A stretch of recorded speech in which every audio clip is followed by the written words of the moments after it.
Well, hello, everybody. My name is Michael Tobias. I'm speaking to you from northern New Mexico at the base of the Rockies. And I'm outside, so you might hear a creak or not, but um, I'm really happy to be here. And it's a very interesting time on the planet. Obviously, we're all engaged together in a cohesive way that we've never in our generations probably experienced, with such intensity and such yearning and imaginative aspirations for a future that we can share and feel fulfilled and hopeful, with so much tragedy happening on this planet right now, medically, ecologically.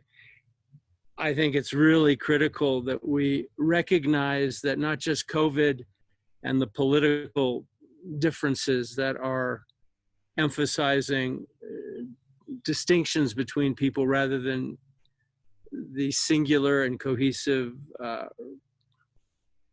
relationships and affiliations that we all share. I'd really like to mention some of the things that are most important to me right now at a time of such global crisis. And it really has to do with the re-enchantment of the world, the fact that we live in such an incredibly rich, biologically magical place and time. I've always felt that it may not be unique in the universe, with billions of other stars and hundreds of millions of galaxies, etc. But we know what we know here and what we feel here. And the brilliance of a butterfly, the magnificence of a little frog in a little creek somewhere, all of the megafauna and microfauna and microbiotic fauna that we cohabit this earth with should remind us every second of every day that this is a miraculous opportunity to embrace.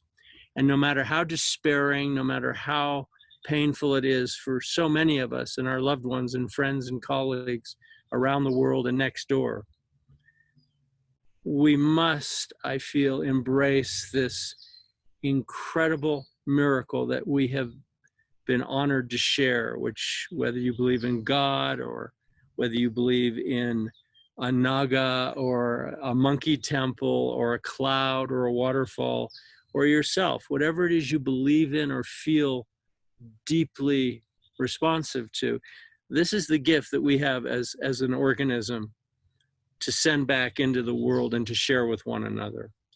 When I was a child, I used to share my feelings silently with wolves and coyotes and sequoia trees and the ocean and clouds that I knew were there for a fleeting second. And I would vest all my hopes and dreams in those clouds. I would run naked into the ocean and just be absolutely lost as a living soul amid trillions of organisms. And that has never left me. I feel like Dr. Dolittle and so many others in that realm of feeling that we have this miraculous gift. So I'm not a news junkie, and I don't torture myself with the bad political horror stories that are hitting us 24/7. I stay attuned for sure, and I grieve over the loss of life that we all understand and strive to ameliorate that suffering. But I'd like to say that perhaps one of the great points of departure for celebration right now in the 21st century in 2020 is the fact that despite the reality of modernity, you probably hear a road back there, there's traffic, there's noises competing with bird song, noises competing with songbirds that live in this area where I'm sitting, that are trying to communicate with each other. And when a truck like that goes by, of course, they can't hear each other. They're losing their songs. But you may have heard just the other day that after years of study in the Canadian Arctic, they've just discovered that white-throated sparrows, for example, have changed their tune. After generations and thousands of years of singing similar songs, because of certain pressures that we don't quite understand yet, white-throated sparrows within a single generation, namely 5, 6, 7 years, have completely altered their melody, and that melody has now spread approximately 2,000 miles across North America. It's become a hit. It's the #1 hit for the white-throated sparrows. And instead of going, it goes. So it's this huge change that's just happened. And we know this is happening among species everywhere. They're adapting, in other words, real-time evolution under stress to somehow manifest this prayer of survival, this poetic ode to joy, if you will, after Schiller and Beethoven, to somehow refresh and retool the organism. So we see it with sharks, we see it with ants. Ants, for example, are responding to climate change, and they're changing their temperature tolerance levels from the city to rural circumstances. We're seeing it in mice in Mongolia. We're seeing it in tuna fish, anchovies, across the whole suite taxonomically of the environmental world we live in. Biodiversity is changing in response to seemingly unconditional circumstances, and human beings are doing the same thing. We are coming together in ways that we never dreamt of. We're seeing the so-called first responders arriving and volunteering under great pressure of threat to their own lives in COVID circumstances. People are helping one another. And I've always said that the soul speaks when it's spoken to, that we really have this capacity, this neural infrastructure, which may be no different than every other organism on the planet. I don't suspect we're that different from a mosquito or a fly or a redwood tree or a butterfly. Every organism maintains this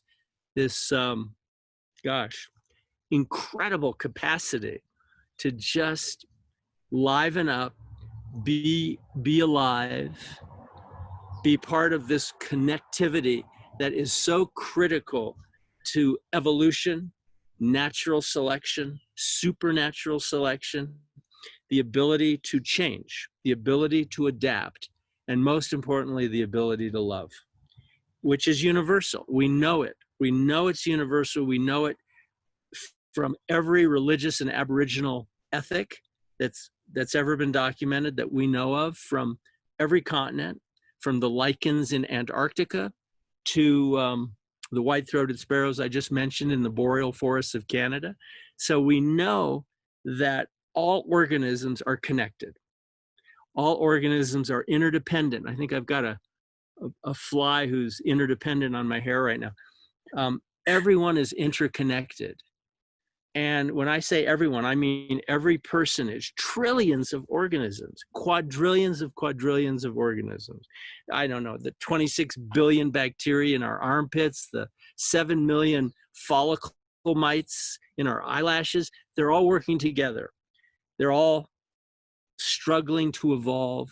They're all, by trial and error, testing the reality of this earth and testing the limits, not just of their strength or durability or intelligence, but of their souls, their consciousness, their subconsciousness, their alter egos, their doppelgangers, which might, in fact, through mechanisms we have no concept of, be related to each other via reincarnation, via some kind of karmic or magnetic resonance or immanence of some other kind that's in photons, that's in dust molecules. We know, for example, amongst the early Jains and the early Buddhist traditions, that every dust mote, every particle of sand, every grain, every dewdrop had life.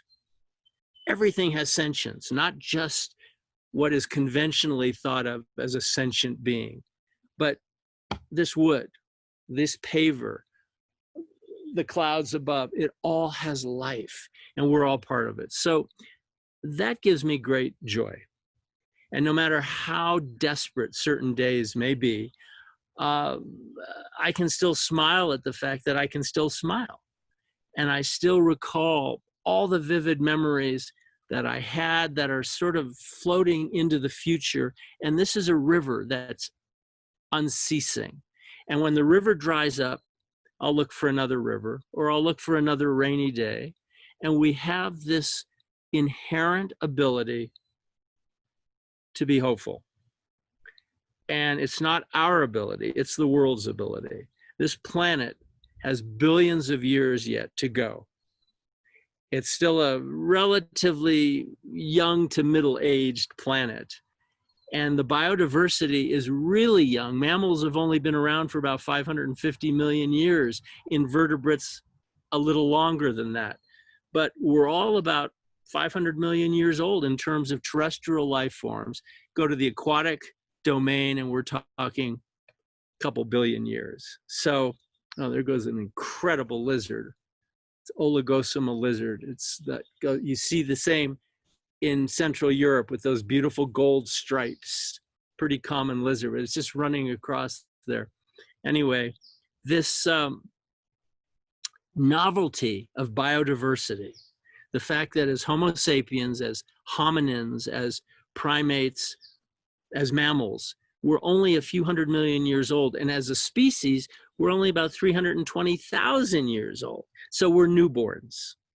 We've been around for just a few seconds in geological time. So imagine how much there is that's going to happen in the coming weeks, months, and decades. If we're such newborns, think of the metaphor of your child or of any baby that you happen to know, and how fast they're growing, the languages that they're acquiring, the dreams and visions and hallucinations and whimsy that they're infected with in the best sense of the word, their smiles, which are so infectious. Forget COVID. A child's smile is much more infectious.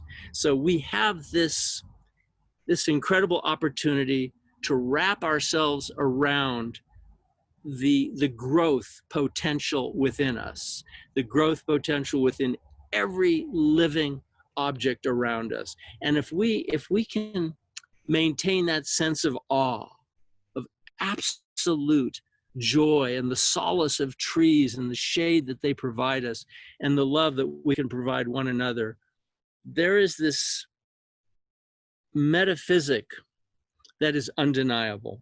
We're all part of it. We all have the ability to cherish it.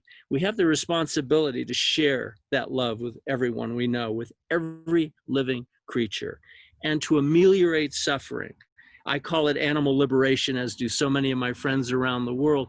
And that's really what it is in the most pragmatic sense. If you see a spider, protect it. If you see a mosquito and it's bothering you, just step back for a minute and remember how difficult it would be in your laboratory or studio to create a mosquito. Good luck. Good luck creating all those genes and neurons.